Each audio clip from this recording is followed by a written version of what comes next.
I am currently balancing my chakras, balancing my inner child, balancing my inner shadows. I have a story time for you. Story time being tarot cards.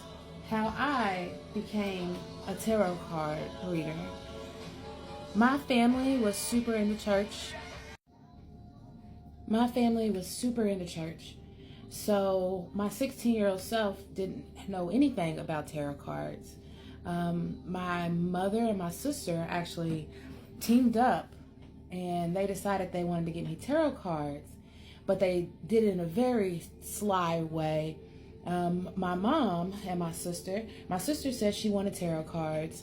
She was 16 going on 17, I was 16. She said she wanted tarot cards for Christmas. Okay, that's fine, but she wanted me to get them for her, and I said, okay, that's fine. She said, but wait, you can't get them. You can't get them for yourself. So she's like, you get them for me, and I'll get some for you. Which at the time I didn't think nothing of it. I was like, okay, I don't know anything about tarot cards. I was fine with it. I didn't have any idea what they were. So we went ahead and got the tarot cards. I'm the type of person who doesn't do anything, and I do mean anything, without researching it. So I researched it and verified all the cards, what they did, what they meant, before I started doing readings. I started doing readings from 16 to 18. I want to say I was the go-to family reader, even though my sister was the one who wanted to get them. It was freaking me out. Around 18, I stopped doing them because everything I said came true. Everything I said, I feel this, I feel that. And they would ask me every day, what's going to happen here? What's going to happen there? And I would tell them, I feel like this is going to go left. Don't do this, don't do that. But everything I said came true. I stopped doing them around 18, and that's when I started having the visions. Because I wasn't doing the tarot cards anymore. I started seeing things like taking over my body. I was seeing the future. I saw my whole life all the way up until 28. It was nothing but bad events.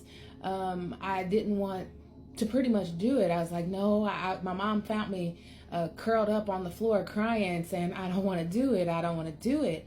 And then she was like, what are you talking about? And I explained, I said, hey, I just saw my life. I was 18 and I had just decided that I didn't want to do tarot cards anymore because everything I said came true. And I was like, I don't want to do it. I don't want to do this life because everything I'm going to be it's going to be a bad life for me. Everything's going to go left. I'm going to be raped, almost killed several times. I told my mom my whole life at 18. I even told her that I wasn't going to have a kid until I was 28, and then something's going to happen to the kid. That's where it woke me up. It didn't tell me what was going to happen to my daughter. I later prophesied that she was going to die after I had her, but that's where all of this began for me. I started at 16, and when everything started getting real creepy, I stopped. But then I started having visions. I started dreaming visions. I could be awake and I start seeing things. I see a car crash. I see a car set on fire, and then it happens. That was my beginning of tarot cards. Tarot cards opened that door for that psychological breakdown that I personally at the time was not ready for, and I stopped doing it. I recently started getting back into it because this was a gift given to me from God, and I realized that years later when we started talking about Jesus and his gifts and what he could do, I realized that I had similar gifts. I could see the future. I was a prophet. I could see what was going to happen next before it happened. And you can't change the future. The future is set. Even if you do see it happening, that is true. Like, you know that this is going to happen, but you can't change it. You can delay it, but you can't change it. It will happen. So I wanted to give you guys my background on tarot cards while I balance my chakras and balance my inner child. Each candle is lit for a chakra point. I have the purple one for the crown chakra. That's the I know. I have the darker blue for the third eye chakra, the I see. I have a lighter blue for the throat chakra, I speak. I have a green one for the heart chakra. Notice it's in the middle with a little heart holder. That's for I love.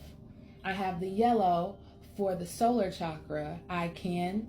I have an orange for the sacral chakra, I feel. And I have the red one, of course, for the root chakra, which I have.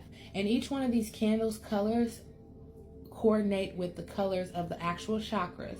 Lighting them and meditating while you have those candles lit helps balance your chakras a little quicker.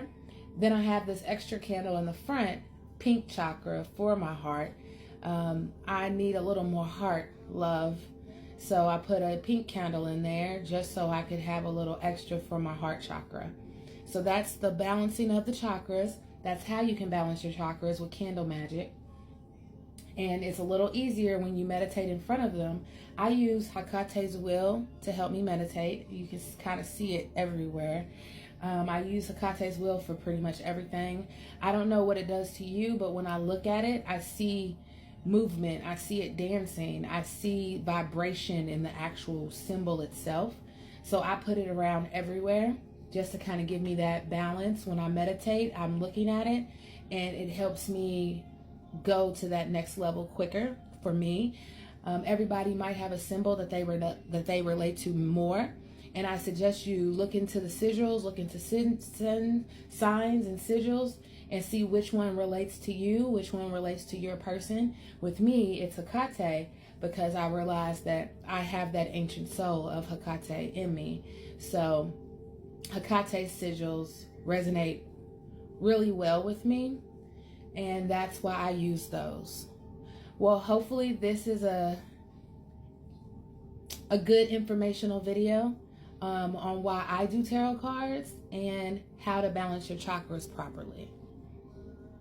Thank you for listening, and I will be coming back with a tarot reading here shortly.